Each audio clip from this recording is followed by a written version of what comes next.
A gente vai continuar falando, inclusive, sobre esse assunto aqui de violência doméstica. É que um levantamento da Polícia Civil de Alagoas apontou que o número de pedidos de medidas protetivas aqui em Maceió chegou a mais de 1.000 registros nos primeiros 6 meses desse ano, um aumento de 60% em relação ao mesmo período do ano passado. Vou chamar o repórter Alan Garcia ao vivo. O Alan, isso mostra que as mulheres estão denunciando mais, né? Que estão pedindo por essa proteção com maior frequência. Alan. Perfeito, Beatriz. Essa é a leitura corretíssima desses números que a própria Secretaria de Segurança Pública de Alagoas divulgou recentemente. Ou seja, existem mais mulheres encorajadas, né, com coragem, estão aí enfrentando esse medo que recebem, né, do companheiro, do marido, do namorado, estão enfrentando e estão denunciando. Então existe aí esse aumento no número de pedidos das medidas protetivas. São mulheres ameaçadas que correm um risco porque não querem mais estar naquele relacionamento, né, mas entendem que é preciso denunciar e pedem essa ajuda. Eu aproveito o link da reportagem sobre um mês do feminicídio, do assassinato da Mônica Cavalcante, porque, infelizmente, a Polícia Civil não tem registro nenhum da Mônica na polícia. Ou seja, a Mônica em nenhum momento, né, e aí a gente entende todo esse sofrimento, mas em nenhum momento ela registrou, né, esse medo, esse pedido de ajuda. Então a gente vem aqui, né, com o nosso poder, digamos, de informação e falar para você, mulher, se passa por algum momento como esse, peça ajuda, denuncie. Infelizmente, nós temos aí o exemplo da Mônica, que gravou o vídeo pouco tempo antes de ser assassinada, mas infelizmente, por algum motivo, e não é culpa dela, nunca levou esse caso até a polícia. Mas muitas mulheres estão tendo essa atitude. A gente está aqui com a delegada Ana Luísa, que coordena as delegacias de atendimento à mulher aqui na capital, que vai trazer também mais informações importantes sobre esse aumento no pedido de medida protetiva. Delegada, a polícia não tem um registro, né, nenhum registro da Mônica fazendo esse pedido de medida protetiva, mas existe esse aumento, né, que, como a Beatriz colocou e a gente reforça, é um número importante porque mais mulheres estão tendo a coragem de denunciar. É essa a leitura que a gente faz. Estamos corretos nisso, né? Boa noite para a senhora. Boa noite, exatamente. Dentro de tantas estatísticas, né, que são repassadas diariamente pela mídia acerca da violência doméstica e familiar contra a mulher, esse indicador é um dado estatístico positivo.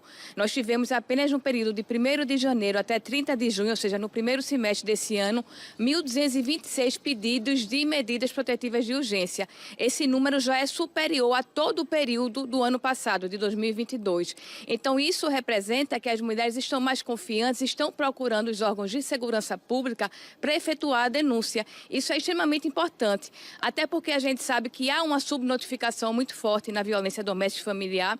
Boa parte das mulheres, por receio, por medo, por vergonha, por uma série de fatores, termina não efetuando a denúncia. E é sempre importante a gente reforçar também com as mulheres para procurarem as unidades policiais e efetuarem o registro do boletim de ocorrência, até porque o agressor ele precisa ser responsabilizado penalmente, né? Ele tem que pagar pelo crime que ele cometeu e também para a vítima fazer o requerimento da medida protetiva de urgência, que é um instrumento extremamente importante que foi efetivado pela Lei 11.340, que é a Lei Maria da Penha e que tem como objetivo salvaguardar a integridade física das mulheres. As mulheres devem estar se perguntando, mas de que forma essa medida protetiva vai proteger elas? E aí eu faço essa pergunta à senhora. De que forma vocês protegem essas mulheres com essas medidas? As medidas protetivas de urgência previstas na Lei Maria da Penha têm uma série de fatores. Por exemplo, afastamento do agressor do lar, algumas medidas com relação à restrição de porte ou posse de arma de fogo, a exigência de manutenção de distância do agressor, normalmente 500 metros com relação à vítima. Então, são medidas que ajudam a vítima a se proteger. Encaminhamentos à casa-abrigo, por exemplo, quando ela está numa situação de risco iminente e que é preciso, além dessa questão das medidas, realmente se iniciar um processo de responsabilização penal do agressor, sobretudo para ver uma redução desse sentimento de impunidade, que infelizmente ainda prevalece muito na violência doméstica e familiar, sobretudo porque durante muito tempo houve uma normalização desse tipo de conduta pela sociedade, né? Hoje, felizmente, essa normalização tem reduzido muito, né? A sociedade como um todo, ela tem reagido a essa questão da violência doméstica, e isso é importante. E essa reação da sociedade, essa não tolerância à violência de gênero, tem repercutido, por exemplo, nesse indicador que é o aumento das medidas protetivas de urgência. Nós temos até casos de familiares, de vizinhos, que procuram a unidade policial para fazer o registro pela vítima, quando às vezes por uma série de fatores ela termina, enfim, por algum motivo, né, não efetuando a denúncia.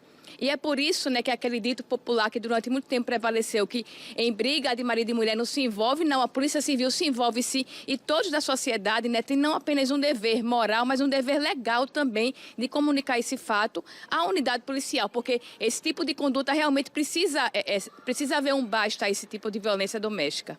Importante a senhora trazer essa informação, que já é conhecida, já é de um certo tempo, mas que infelizmente talvez algumas pessoas não conheçam ou fiquem em dúvida. Será mesmo que eu posso denunciar aquele marido mesmo sem a esposa me acompanhar na delegacia? Ou seja, qualquer pessoa pode denunciar um homem que agride a esposa, a namorada, enfim, a mãe também, né?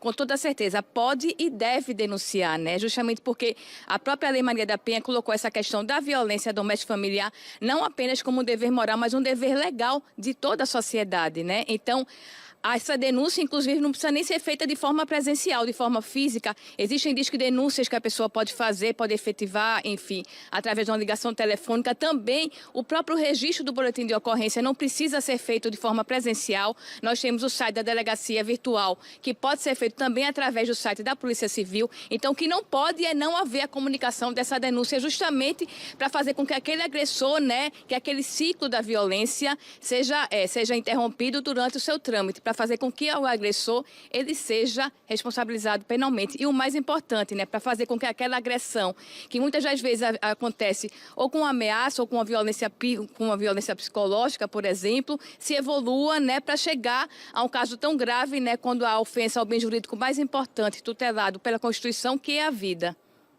Recentemente, agora, nesses últimos dias, o nome da delegacia que foi criada para ajudar, proteger as mulheres, mudou de nome, né? Agora é Delegacia de Atendimento à Mulher. Além do nome, mudou o que mais? São diversas ações que estão sendo efetivadas pela Polícia Civil aqui de Alagoas, justamente com o objetivo de auxiliar, enfim, de participar ativamente do enfrentamento à violência doméstica e familiar. Além do incremento de policiais, né, sobretudo com esse concurso, enfim, que está ocorrendo, um curso de formação policial. E aí é importante só fazer um parênteses, nesse curso de formação policial, inclusive pela primeira vez aqui no estado de Alagoas, está sendo ofertada uma disciplina específica que é a investigação de crimes contra mulheres.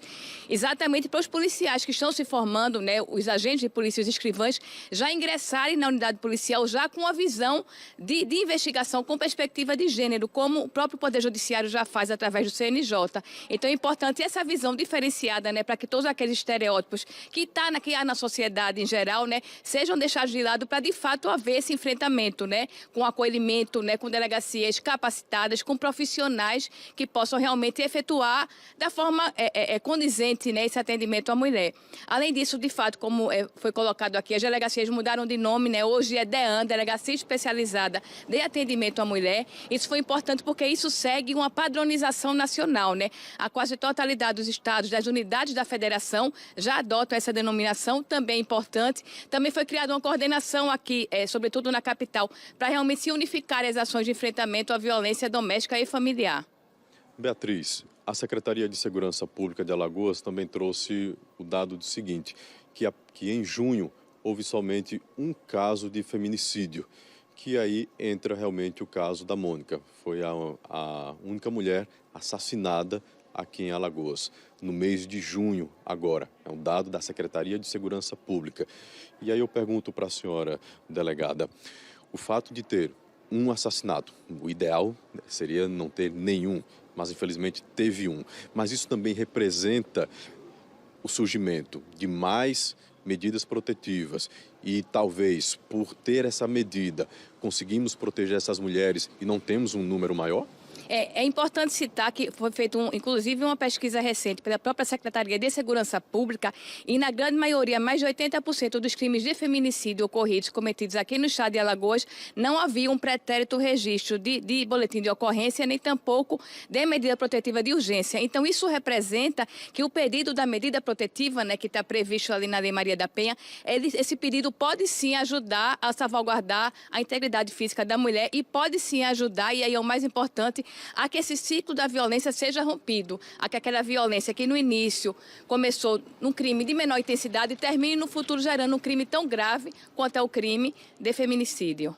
Delegada, me veio agora aqui na cabeça uma pergunta. Aquela mulher que precisa dessa medida protetiva, mas ela tem filhos, seja com aquele homem que o ameaça, que a agride ou não, como fica a situação dessas crianças? Aí é importante, primeiro, porque nessa questão de filhos, é até interessante citar que muitos agressores, inclusive, intimidam as mulheres, né, a não procurarem a delegacia, dizendo que vão ficar com a guarda das crianças. E é importante dizer que isso não prevalece, né, que as mulheres têm que sim que procurar a unidade policial e registrar a ocorrência, até porque a questão da guarda da criança ou não, sobretudo quando o agressor já responde a um processo de violência, pode ser restringida. Então isso não é motivo, né, para a mulher se intimidar e não procurar a unidade policial. E a questão da guarda também tem um facilitador, sobretudo com as medidas protetivas, porque hoje elas são compreendidas também de caráter cível, né? Então pode inclusive haver deferimento por parte do Poder Judiciário de forma cautelar com relação a alimentos provisionais, né? A toda essa questão relacionada à guarda das crianças. Perfeito, delegada. Muito obrigado pelos esclarecimentos, por todas essas respostas trazidas aqui para a população, para quem nos assiste e, claro, principalmente para as mulheres. E, acima de tudo, para aquelas que nesse momento, porque infelizmente os dados mostram isso, né?